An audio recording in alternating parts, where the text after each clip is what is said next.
რა ეტაპზეა ანტიმონოპოლიური კანონპროექტის შემუშავება და როგორ აფასებენ ექსპერტები თავისუფალი ბიზნეს გარემოს პერსპექტივებს? პარლამენტის დარგობრივი ეკონომიკის კომიტეტის თავმჯდომარე ზურაბ ტყემალაძე TVS-ამთან აცხადებს, რომ კანონპროექტი კომიტეტს განსახილველად სავარაუდოდ მიმდინარე თვეში გადაეცემა. ტყემალაძის განმარტებით, კანონპროექტში შესული რეგულაციები ბაზარზე მონოპოლისტების არსებობას ხელს შეუშლის და ბიზნესის თანაბარ პირობებში ყოფნას უზრუნველყოფს.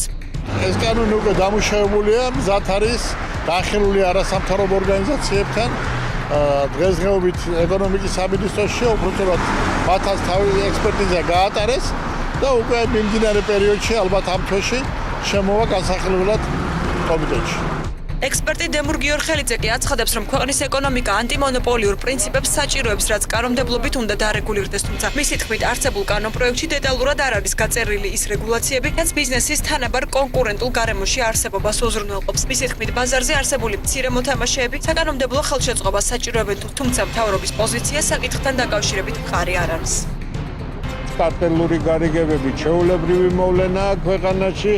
როდესაც ცალკეული ბიზნესები მონოპოლიზირებულია ხელისუფლებების ნებით და ეხლა დგება საკითხი იმისთვის, რომ ქვეყანა განვითარდეს, ეკონომიკა განვითარდეს, საჭიროა ადამიანებმა საკუთარი ინიციატივების რეალიზაცია მოხდეს. მოახდინონ თუ ამის პირობები არ იქნა და ანტიმონოპოლურმა კანონმდებლობამ უნდა უზრუნველყოს სწორედ კონკურენცია.